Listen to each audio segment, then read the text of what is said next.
अ, नमस्कार साथियों। What to do for UPSC के इस यूट्यूब चैनल पे मैं राम जी आपका स्वागत करता हूं। मैं हाजिर हूं आज एक और नए प्रयास के साथ, एक और नए विश्लेषणात्मक विषय वस्तु के साथ। आज का टॉपिक है अंतर्राष्ट्रीय संबंध, जिसे आप जीएस पेपर 2 से जोड़कर देख सकते हो। टॉपिक है कि राष्ट्रीय हितों की सुरक्षा के लिए जब भी हम नेशनल इंटरेस्ट की बात करते हैं तो उसमें विदेश नीति का क्या महत्व है, ये हमारा टॉपिक है। और ये टॉपिक इसलिए भी महत्वपूर्ण हो जाता है क्योंकि वर्तमान दौर में आप देख पा रहे होंगे कि अमेरिका, चाइना और रशिया, यूक्रेन, ये जो तमाम तीन चार, फिर बाद में अगर आप ये देख ले तो ईरान, इजराइल, है ना, यूएई, तमाम जो बहुत जिनकी एक तरीके से अर्थव्यवस्था में भागीदार है, निसंदेह वो अभी एक तरीके से जो ये होना चाहिए तालमेल, समन्वयता, भारत के पक्ष में नहीं है, ऐसा दिख रहा है। चूंकि डोनाल्ड ट्रंप के द्वारा 25% की यूँ कहें तो टैरिफ हमारी अर्थव्यवस्था के ऊपर, भारत के ऊपर लगाया जाना, ये कहीं न कहीं भारत के लिए एक चुनौती है। तो इन्हीं तमाम समस्याओं के समाधान हेतु आपके जो विदेश नीति है, उसकी क्या महत्ता रह जाती है, इसके बारे में हम दरअसल आज हम विस्तार से बात करेंगे। जो सवाल है वो सवाल कुछ इस प्रकार से होगा कि राष्ट्रीय हितों की सुरक्षा में भारतीय विदेश नीति का महत्व।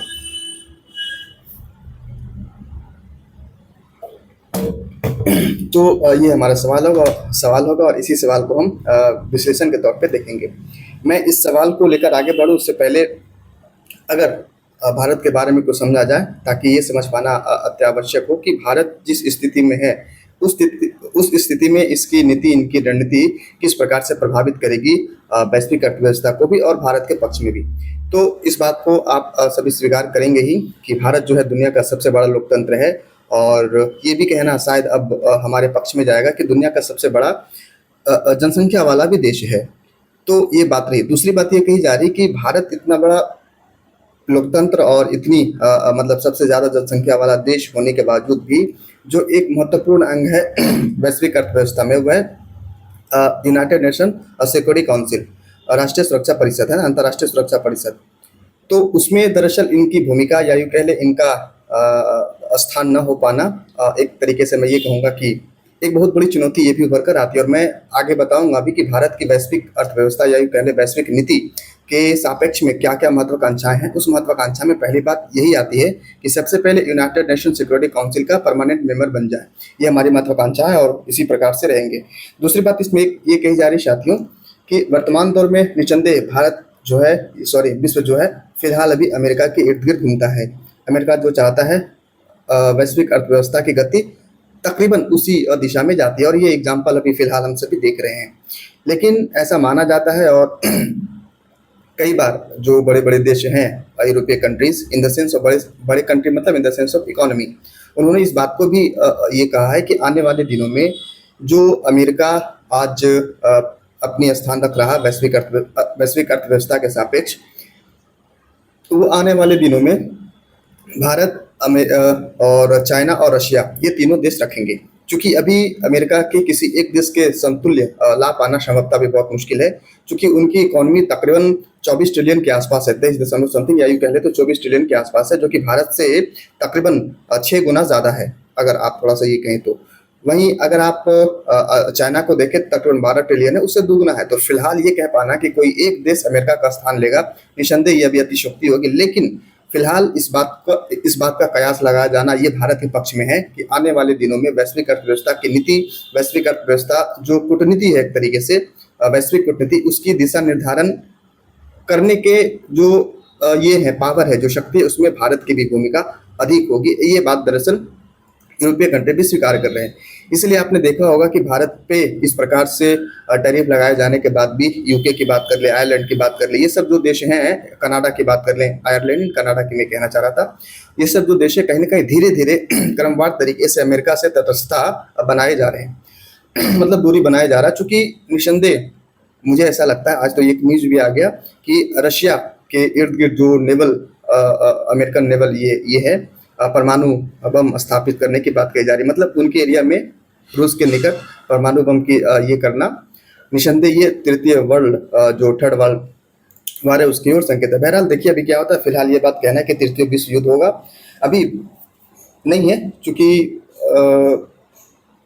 युद्ध होना दरअसल ये किसी एक देश के लिए नहीं, तकरीबन पूरी दुनिया के लिए नुकसानदेह हो सकता है। और फिलहाल कुछ भी कहने से बचा जाना चाहिए, क्योंकि ट्रम्प की बातें अभी कुछ और, कल कुछ और, परसों कुछ और, ऐसा ही होता है। अभी जापान के अगर आप एग्जांपल देखें तो जापान से दरअसल बहुत ज़्यादा ये कर दूंगा, वो कर दूंगा, मतलब ये कर दूंगा, वो कर दूंगा, डायरेक्ट आशा ही होती है उनकी टैरिफ की, क्योंकि वैश्विक अर्थव्यवस्था में उनकी भागीदारी तकरीबन 26% के आसपास है।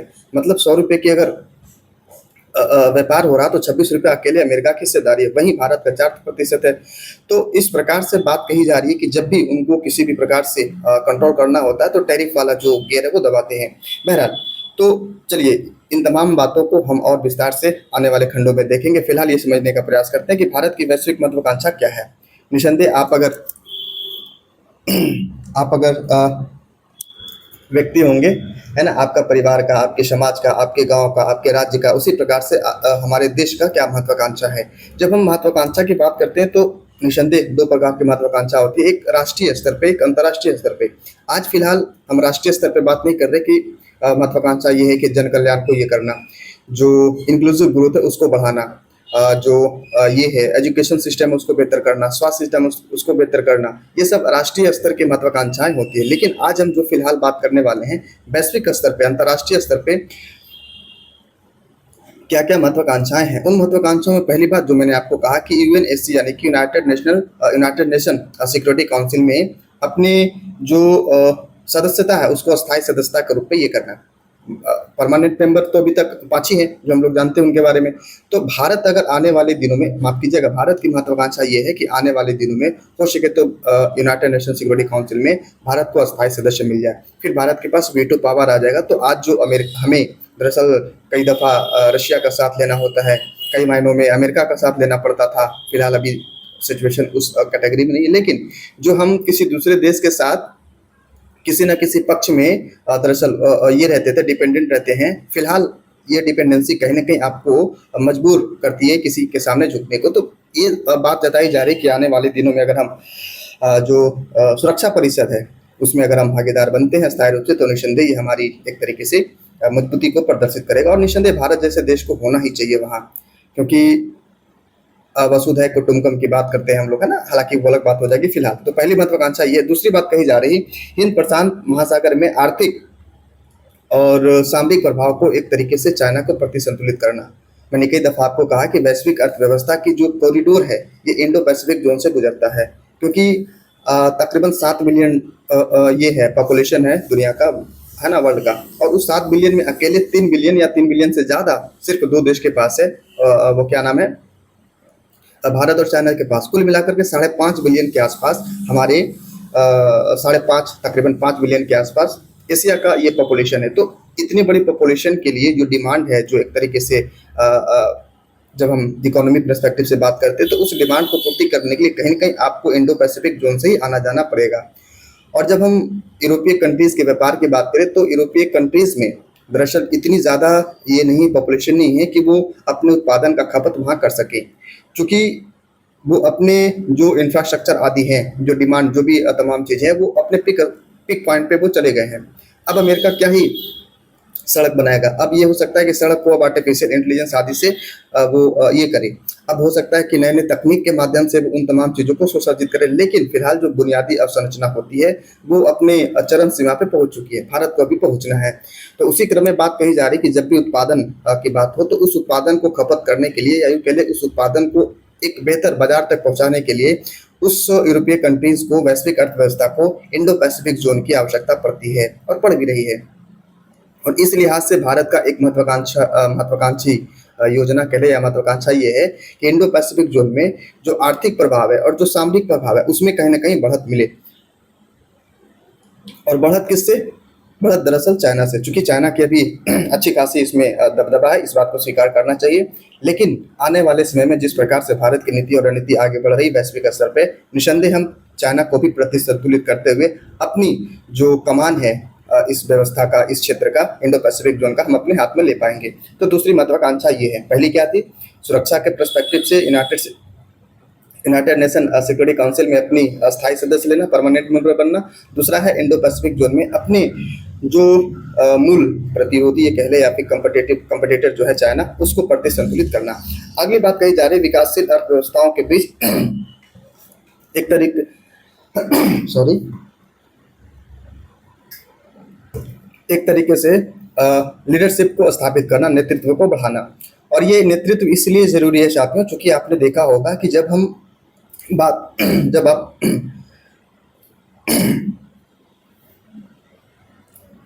एक दफ़ा जब आप कंटिन्यू समस्या होने लगती है। बहरहाल हम सभी बात कर रहे हैं तीसरे महत्वाकांक्षा की, जो वैश्विक स्तर की महत्वाकांक्षा हो। उसमें जो डेवलपिंग कंट्री है या फिर लिस्ट डेवलप्ड कंट्री है, जिसे हम ग्लोबल साउथ से भी कहते हैं। आप ऊपर चले जाएं, लैटिन अमेरिका से लेकर के नीचे आप पूर्वी एशिया कंट्री, मतलब पूर्वी एशिया तक।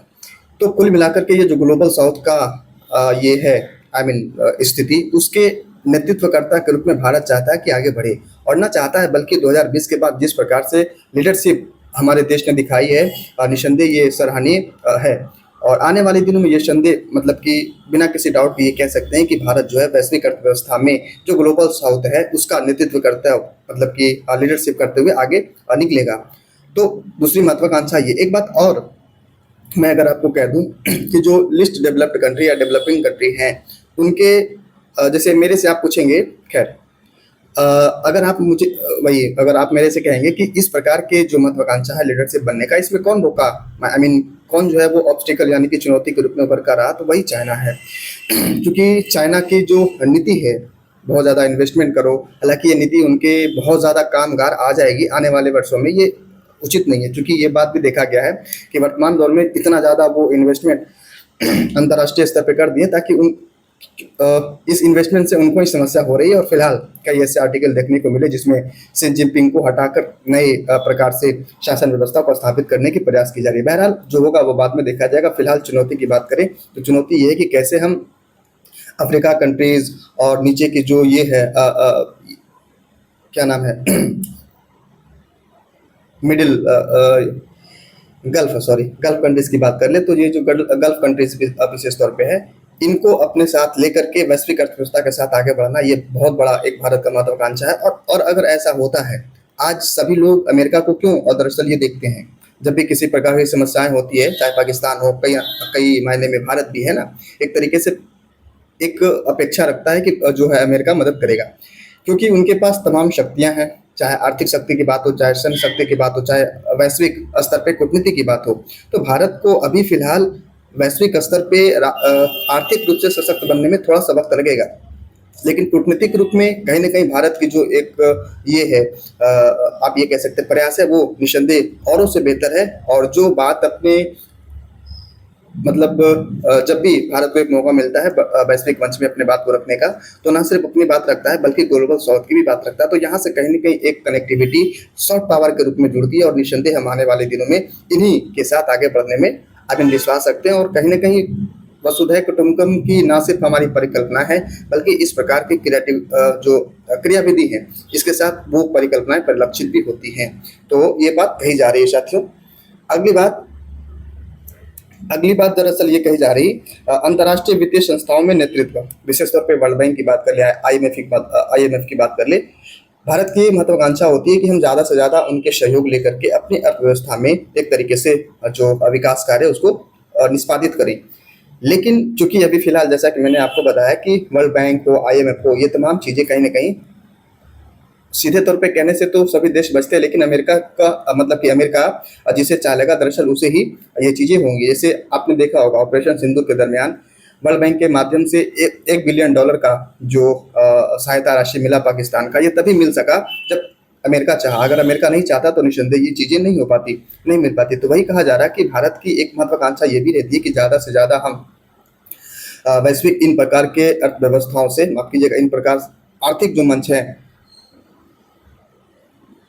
आर्थिक मंच जो है, वित्तीय संस्था जो है, इससे हम ज़्यादा से ज़्यादा ऋण दे सके। कुल मिलाकर अपने ये कहें, क्योंकि आप ये देख लें तकरीबन अगर आप ये कहेंगे मेरे से, अगर मैं सही गेस कर पा रहा तो तकरीबन $29 बिलियन, ये तो बहुत कम हो गया सर, ट्रिलियन डॉलर रहा होगा।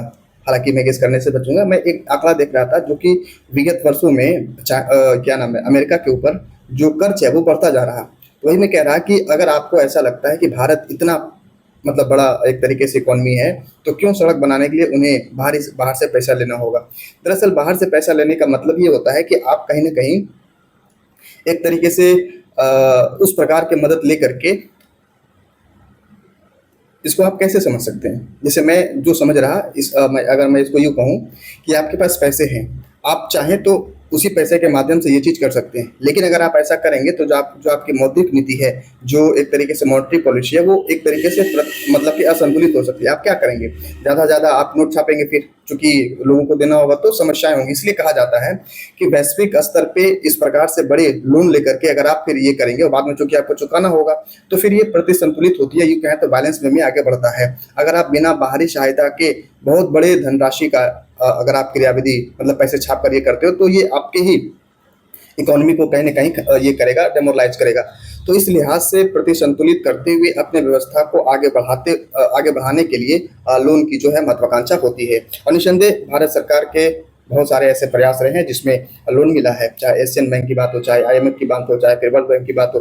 तो कुल मिलाकर ये चीज़ें, लेकिन जितनी होनी चाहिए उस लिहाज से फ़िलहाल अभी मतलब सैटिस्फाइड जो प्रयास है वो फ़िलहाल नहीं है। बहरहाल, अगली बात कही जा रही है सैन्य और तकनीकी उन्नयन। उन्नयन कहने का मतलब हुआ अपग्रेडेशन एक तरीके से, या अपलिफ्टमेंट ये भी आप कह सकते हो। विशेष तौर पे चूँकि वैश्विक अर्थव्यवस्था की हम बात करते हैं, वैश्विक वैश्विक कूटनीति और सामरिक नीति की बात करते हैं, तो ना सिर्फ वहाँ आपकी अर्थव्यवस्था की स्थिति, अर्थव्यवस्था की मजबूती दरअसल मैटर करती है, बल्कि आपकी सैन्य शक्ति क्या है वो भी मैटर करता है। कहते हैं ना, शांति की जो रास्ता है वो कहीं न कहीं भय या डर से होकर जाता है, ये बातें कहीं हमने पढ़ी थी। तो वही कहा जा रहा है कि जब तक लोगों को आपके मतलब कि ये चीज़ की नहीं होगी, क्या उसको कहते हैं, डर की भावना नहीं होगी, तो कहीं न कहीं समस्याएँ दरअसल आपके पक्ष में ही रहेगी, ना कि किसी दूसरे के पक्ष में। जैसे अभी चाइना, माफ़ कीजिएगा, ये पाकिस्तान और भारत के समक्ष युद्ध हुआ। अगर भारत वाक़ई में उस प्रकार की सैन्य शक्ति की मजबूती नहीं दिखाती, तो जो आज लैटिन अमेरिका के जो कंट्रीज़ हैं, जो यूरोपीय कंट्रीज़ में भी, जो बाल्टिक सागर के आसपास जो कंट्रीज़ हैं, फिर आप एशिया के कंट्रीज़ देख लिए, आप ये कहें तो गल्फ कंट्रीज़ को देख लिए, ये जो भारत की के साथ आकर खड़े हुए हैं, क्यों खड़े हुए हैं? क्योंकि उनको पता है कि आने वाले समय में अगर किसी भी प्रकार की चुनौती आती है, तो उस चुनौती को समाधान या उस चुनौती के समाधान तक जो प्रयास होंगे, उस प्रयास में भारत की भूमिका महत्वपूर्ण होने वाली है। तो ये तमाम चीज़ें तभी संभव हो पाई जब आपकी सैन्य शक्ति एक तरीके से मजबूत है। उसी लिहाज से ये बात कही जा रही है कि भारत की महत्वाकांक्षा न सिर्फ क्षेत्रीय स्तर पे अपने आप को मजबूत करने की है, बल्कि वैश्विक स्तर पे भी अपनी स्थिति मजबूत हो सके, इसके लिए प्रयास करना है। और ये दरअसल कई अर्थों में हो सकता है। जैसे मैंने कई दफ़ा आपको ये डेटा से रूबरू कराया है कि फ़िलहाल अमेरिका से बाहर जो सैन्य अड्डे हैं वो तकरीबन 600 समथिंग यानी 700 के आसपास है। 700 मतलब कि सैन्य अड्डे अमेरिका से बाहर है। ये देख कहीं न कहीं उनकी सैन्य जो शक्ति है उसकी बताते हैं। मतलब ये कि मान लीजिए भारत के ऊपर अगर उसको हमला करना हो तो उनको अमेरिका से ये नहीं चलाना होगा। दरअसल कहीं न कहीं वो ये क्या नाम है,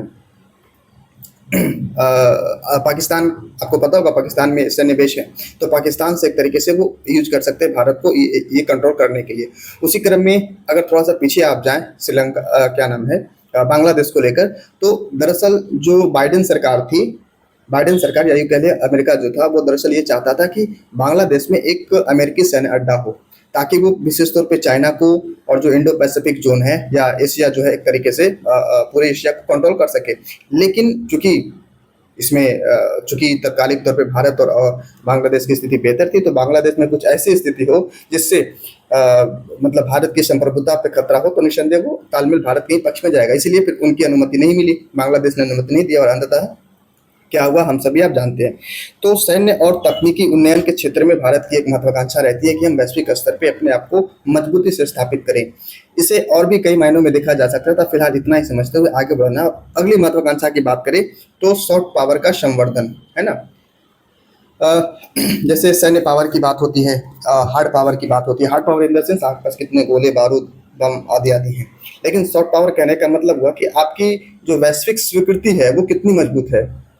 तो विशेष तौर पे अभी अगर आप रैंकिंग निकालेंगे सॉफ्ट पावर के मतलब कि सॉफ्ट पावर को ध्यान में रखते हुए, तो भारत कहीं न कहीं ज़रूर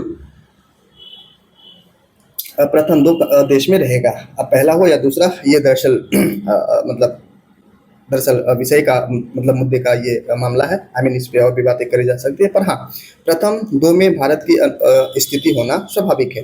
तो सॉफ्ट पावर को आगे बढ़ाना, दरअसल कभी-कभी हम इस बात को भी देखते हैं कि सॉफ्ट पावर की जो ये है ना,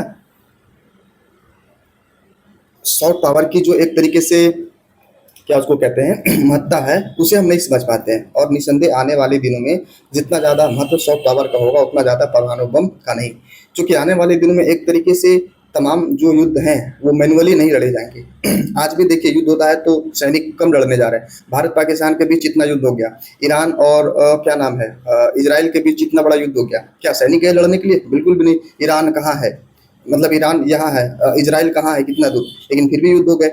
तो इसी प्रकार से युद्ध की जो प्रवृत्ति है, युद्ध का जो एक तरीके से डेफिनेशन है, डेफिनेशन तकरीबन लगभग वही रहेगा, लेकिन जो प्रयास हैं युद्ध करने का या यूँ कह ले इंटेंगलमेंट का आदि आदि का, वो दरअसल बदलेगा। फिलहाल अभी बड़े बड़े मिसाइल्स आदि से हो रहे हैं, तो आने वाले दिनों में ये चीज़ें कहीं ना कहीं आर्टिफिशियल इंटेलिजेंस आधारित होगा। कई दफ़ा तो ये बात भी कही जाती है कि आने वाले दिनों में ये संभव हो सकता है कि बायो केमिकल आदि से युद्ध की और दरअसल ये होगा, मतलब कि जैसे परमाणु बम छोड़ दिए जाते हैं, जैसे कोरोना की जो उत्पत्ति हुई, दरअसल कई दफ़ा कई ऐसे स्टडीज़ में पाया गया, या यूँ कह सकते हैं कि कई ऐसे मतलब कि जो वैश्विक स्तर को समझने वाले होते हैं, उन्होंने ये कहा कि दरअसल चाइना जो है इसी प्रकार का ये बना रहा था तकनीक, बायो जिसको हम लोग कहते हैं बायो टेक्नोलॉजी के माध्यम से अस्त्र शस्त्र बनाना, जिसमें जैसे परमाणु बम बनाया तो उससे एनर्जी रिलीज होती है इतना ज़्यादा कि आपकी जो है वो बॉडी राख हो जाएगी, सभी चीज़ें हैं जो बर्बाद हो जाएगी। लेकिन अगर कुछ ऐसा उसमें केमिकल डाल दिया जाए, या यूँ कह लें बायो वायरस आदि कुछ भी बनाकर डाल दिया जाए, जो आपके पूरे व्यवस्था को ना सिर्फ मतलब कि पूरे लोगों को ये कर दे। तो उसी प्रकार से जैसे कोरोना ये चीज़ें हैं, मान लीजिए कोरोना को किसी मिसाइल वगैरह में भर के किसी देश के ऊपर छोड़ दें हम, तो निसंदेह वहाँ की अर्थव्यवस्था कैसी हो जाएगी, लोग परेशान हो जाएंगे। तो इस प्रकार से आने वाले दिनों में जो वैविध्यता है हमारे युद्ध का, मतलब युद्ध का वैश्विक स्तर पे, वो दिखने को मिलेगा, मतलब ज़्यादा से ज़्यादा प्रकार के युद्ध देखने को मिलेंगे। तो इसी क्रम में कहा जा रहा है कि इसी कई प्रकार में एक प्रकार है सॉफ्ट पावर का। तो ये महत्वाकांक्षा है और निसंदेह हम अपने महत्वाकांक्षा की ओर बहुत तेजी से बढ़ रहे हैं। और इसका परिणाम ये है कि 2010-2015 के आसपास कहाँ हम लोग दरअसल टॉप 10 टॉप 15 की इकोनॉमी में थे, और आज हम टॉप 3 यानी कि सॉरी चौथी सबसे बड़ी अर्थव्यवस्था है, जापान को क्रॉस करके।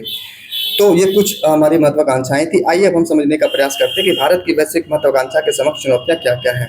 एक परिवार के नाते आपके घर में भी बहुत सारी महत्वाकांक्षाएं रही होंगी कि चलिए टीवी लाया जाए, घर बनाया जाए, गाड़ी लाया जाए आदि आदि। लेकिन उनके उन तमाम क्रियाओं को संपन्न करने हेतु जो बुनियादी ज़रूरतें हैं, जैसे पैसा, अर्थ, वो दरअसल आपको वैसा करने में मतलब रोकता है। तो उसी प्रकार से समझने का प्रयास कर रहे हैं कि वर्तमान दौर में जो भारत की विभिन्न महत्वाकांक्षाओं की बात हमने करी, उन महत्वाकांक्षाओं को पूर्ति करने हेतु कौन कौन से बाधाएं हमारे समक्ष हैं। तो पहली बाधा निसंदेह आर्थिक बाधाएं हैं।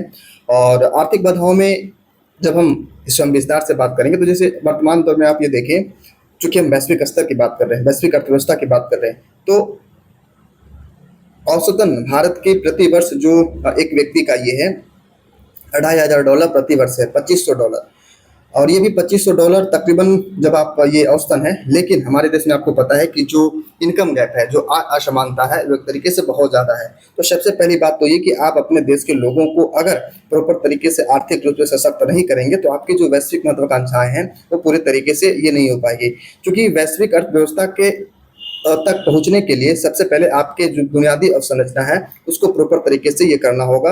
और आपके बुनियादी अवसंरचना में एक बात ये भी होती है कि आप अपने लोगों को कितना ज़्यादा सशक्त किए हुए हैं आर्थिक रूप से और सामाजिक रूप से। तो सामाजिक रूप से तो चलिए कुछ हद तक चीज़ें बेहतर हो सकती है हमारे देश के सापेक्ष में, लेकिन आर्थिक पर्सपेक्टिव से इनकम के लेवल पे दरअसल बहुत बड़ी चुनौती हमारे समक्ष में है। तो प्रति व्यक्ति है, जैसा कि मैंने आपको कहा, $2500 है, जो कि पर्याप्त नहीं है।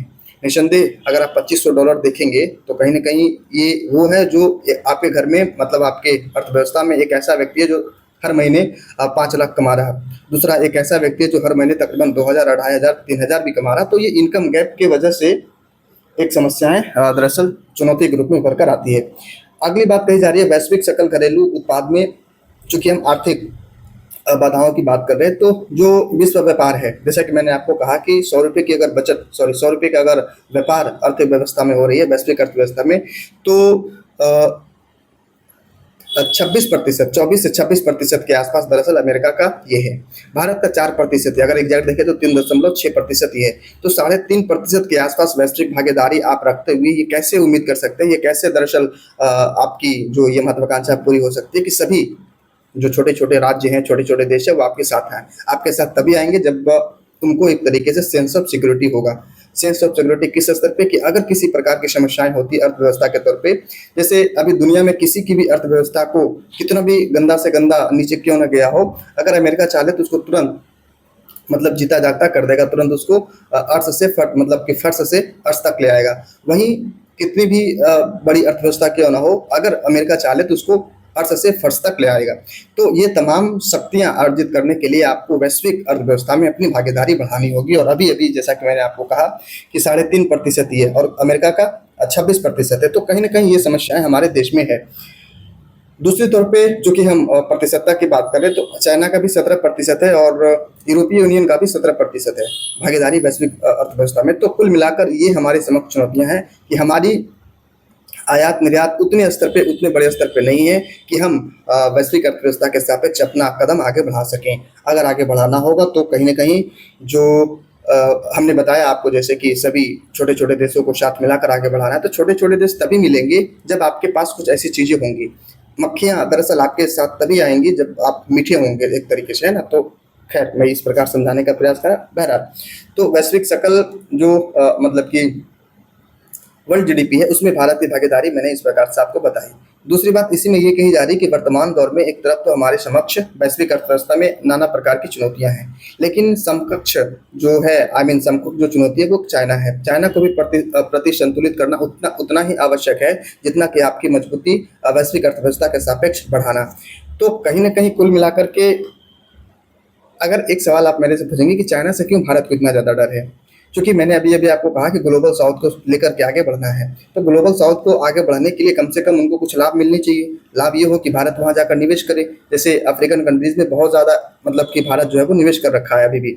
लेकिन भारत की निवेश की जो प्रतिशतता है, जो दर एक तरीके से बहुत कम है। चाइना बहुत तेज़ गति से बहुत बड़े पैमाने पे हैवी फंडिंग कर रहा।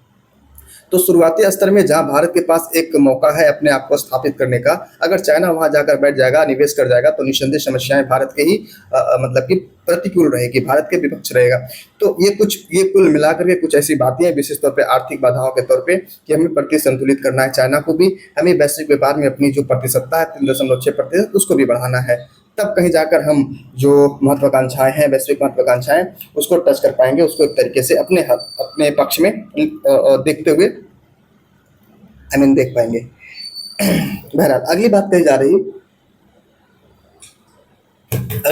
रही साथियों कि घरेलू विकास प्राथमिकताएँ। जैसा कि मैंने आपको बताया कि हमारे देश में अभी जैसे एसएससी को लेकर आप देख पा रहे होंगे बहुत ज़्यादा ये चीज़ें हैं और मुझे आज भी समझ नहीं आ रहा कि इतनी तानाशाही तो दरअसल चाइना में भी नहीं होती होगी। क्या नाम है, कोरिया में भी नहीं होता होगा, किम जोंग उन की जो मैं बात कर रहा, तो इतनी तानाशाही हमारे देश में हो रही। मतलब कि शिक्षक हो, किसान हो, छात्र हो, आदि-आदि जो भी भारत के भ्रष्टाचार या यूँ कह लें कि अनियमितता के विरुद्ध आता है, निस्संदेह मतलब कि उनको इस तरीके से दबाया जाए। फिलहाल ये एक अलग मुद्दा है। हम ये समझने का प्रयास कर रहे हैं कि वर्तमान दौर में भारत की जो महत्वाकांक्षा है, वैश्विक महत्वाकांक्षा, उसमें क्या-क्या समस्याएँ हैं प्राप्त करने में। तो उसमें ये बात कही जा रही है कि सीमित, माफ़ कीजिएगा, जो हमारा घरेलू विकास है, जो घरेलू एक तरीके से प्राथमिकता है वो सीमित है। दूसरी बात इसमें ये कही जा रही है साथियों कि हमारे देश में जो रोज़गार की समस्याएँ हैं, रोज़गार सृजन की एक तरीके से वो हाशिए स्थिति पे है और हमारे सामाजिक जो जिस प्रकार से ये चीज़ें हुई है, निस्संदेह पीपल्स आर थिंकिंग कि नहीं मुझे एक तरीके से वो सरकारी नौकरी लेना है। तो इस प्रकार की मानसिकता को कहीं न कहीं आपको एक तरीका देना होगा, एक वे देना होगा जहाँ से ये कर सके। एक सवाल भी उठता है कि हम भारतीय मतलब कि भारत के नागरिक होने के नाते क्यों ना सरकारी नौकरी की ओर जाएँ। आपके पास प्राइवेट नौकरी का कोई व्यवस्था है नहीं। अगर मैं बिहार की बात करूँ तो बिहार के मतलब कि निवासी होने के नाते मैं क्यों दरअसल बिहार से बाहर आने को मजबूर क्यों ना हूँ? क्योंकि आपके द्वारा वहाँ किसी भी प्रकार की मतलब कि फैक्ट्री आदि की जो ये चीज़ें हैं वो करी नहीं गई। तो निस्संदेह ये तमाम समस्याएँ आपको आपसे जो मतलब कि लोकल डेवलपमेंट है उसमें उलझा कर रखता है और जब आप लोकल स्थिति में ही या यूँ कह लें आप उसको क्या कह सकते हैं हम लोग, हाँ, घरेलू विकास की जो प्राथमिकताएँ हैं अगर उसे ही पूरा पूरा नहीं करेंगे तो फिर कैसे संभव है कि आप आगे कर पाओगे? जैसे आप यूँ माने कि आपके घर में ही खाना खाने को नहीं है और आप ये चाहते हैं कि आप पूरे गाँव को एक तरीके से भोजन करवाएँ, तो ये कहीं न कहीं आपकी मतलब कि कुछ गड़बड़ है। तो ये समस्याएँ दरअसल कही जा रही। अगली बात कही जा रही साथियों, क्षेत्रीय सुरक्षा संबंधित चिंताएँ। जब भी हम क्षेत्रीय सुरक्षा चिंता की बात करते हैं तो निस्संदेह चीन, पाकिस्तान और भी बांग्लादेश भी हमारे सामने है और फिर कहीं न कहीं कुछ नीचे आ जाए तो ये क्या नाम है, श्रीलंका। श्रीलंका तो ख़ैर अभी सही हो गया, लेकिन मालदीव, माफ़ कीजिएगा मैं मालदीव की बात कर रहा था, मालदीव अभी सही हो गया। तो कुछ इस प्रकार से हमारे जो ये हैं रीजनल सिक्योरिटी है, ये भी समस्याएँ रही है। जैसे जब भी कई दफ़ा हम इस बात को भी समझने का प्रयास करते हैं कि आपका जब लक्ष्य बड़ा हो तो छोटे-छोटे लक्ष्य में उलझने से आपका बड़ा जो लक्ष्य है वो एक तरीके से प्रभावित होता है। इसलिए वर्तमान दौर में आप देखेंगे कि भारत के साथ-साथ, भारत छोड़िए चाइना को आप देखिए, विगत 30 वर्षों में 40 वर्षों में अगर आप देख लें, 40-50 जो भी कह लें, तो कोई मतलब किसी भी युद्ध में वो नहीं उलझा, ना उलझना चाहा। तो ये भी कहीं न कहीं एक दूरदर्शिता रही होगी चाइना की। उसी प्रकार से भारत को भी एक तरीके से अपने उस दूरदर्शिता का प्रयोग करते हुए इस बात को ध्यान में रखना है कि हमारा लक्ष्य बड़ा है। हम वैश्विक गुरु की बात करते हैं, विश्व गुरु की बात करते हैं और विश्व गुरु के बनने के क्रम में सबसे पहले अपनी जो समस्याएँ हैं, उस समस्याओं को इस प्रकार से आप संपादित करें ताकि आपकी बहुत ज़्यादा एनर्जी यहाँ खपत ना हो। अगली बात कही जा रही साथियों, क्षेत्रीय दरअसल हो गया चीन के साथ प्रतिस्पर्धा। हमने बात कर ली है इसके ऊपर कि अगर हम आने वाले दिनों में चीन को, हालांकि एक समस्या हमारे समक्ष ये भी है, सॉरी समस्या नहीं सवाल ये, कि चाइना के साथ किन किन मुद्दों पे दरअसल समस्याएं हैं। तो सबसे पहली बात तो ये व्यापार को लेकर, फिर सैन्य व्यवस्था को लेकर, यानी कि आप यूँ कह लें तो आपकी जो सुरक्षा है उसको लेकर, और अंततः तकनीक के माध्यम से भी, आई मीन तकनीक के क्षेत्र में भी। तो व्यापार, सुरक्षा और तकनीक, ये 3 ऐसे रास्ते हैं मूलतः जिनके समक्ष हमें चुनौती मिलती है चाइना से। तो सबसे पहली बात अगर हम बात करें कि इसका क्या नाम है, व्यापार का, तो व्यापार को हम कैसे ये करेंगे, तो उसके लिए हमने कई दफ़ा बताया है कि जब हम चाइना और भारत की ये दरअसल रिलेशन की बात कर रहे थे तो वहाँ हमने ये विस्तार से देखा था कि कैसे भारत जो है वो चाइना से ऊपर जा सकता है। कुल मिलाकर बात ये कही जा रही है कि सबसे पहले आपको कहीं न कहीं आपकी जो मूलभूत आवश्यकताएँ हैं व्यापार को सुनिश्चित करने के लिए, जैसे हमने कहा था लॉजिस्टिक सिस्टम, आपूर्ति श्रृंखला, फिर जो बुनियादी अवसंरचना है, सड़क बेहतर हो, बिजली बेहतर हो, हाईवे आदि हो, जो ट्रांसपोर्टेशन है, मोड ऑफ ट्रांसपोर्टेशन है उसका विविधता हो। तो इस प्रकार से अपने देश में अगर विकास को सुनिश्चित करेंगे तो निस्संदेह आने वाले दिनों में हम अपने अर्थव्यवस्था को चीन के इर्द-गिर्द या फिर उससे पार होते हुए भी देख पाएँगे। तो कुछ इस प्रकार से प्रयास करने की बात है। तकनीक की बात करें तो निस्संदेह तकनीक के क्षेत्र में बहुत सारे ऐसे दरअसल प्रयास रहे हैं टेक्नोलॉजी के माध्यम में, जिसमें हमने ये देखा, हमने मतलब पिछले बार में देखा था। तो चलिए साथियों, ये कुछ हमारी प्रयास रहे जिसमें हमने ये समझने का प्रयास किया कि अपनी महत्वाकांक्षाओं को, वैश्विक महत्वाकांक्षाओं को कैसे प्राप्त करें और प्राप्त करने के सापेक्ष क्या-क्या हमारे समक्ष चुनौतियाँ, इन चुनौतियों को भी हमने विस्तार से देखा। तो मिलते हैं कल अपनी निर्धारित समयावधि के साथ, तब तक के लिए आप सभी को शुक्रिया, बहुत-बहुत धन्यवाद एंड शुभ रात्रि गाइज़।